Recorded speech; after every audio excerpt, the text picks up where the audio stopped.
अस्सलामुअलैकुम दोस्तों, welcome back to our channel find Urdu.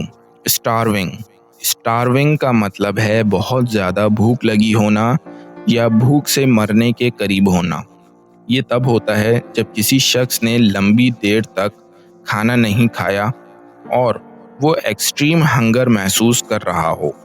Starving अक्सर सीरियस हंगर सिचुएशंस के लिए यूज़ होता है जहां इंसान का एनर्जी लेवल और हेल्थ इस कदर लो हो जाती है कि सर्वाइवल मुश्किल हो जाता है। For example, war torn areas में बहुत से लोग स्टारवेशन का शिकार हैं क्योंकि उन्हें ज़रूरी खाना नहीं मिलता। The children were starving waiting for food relief to arrive. बच्चे भूख से बेहाल थे, खाने की मदद का इंतज़ार कर रहे थे।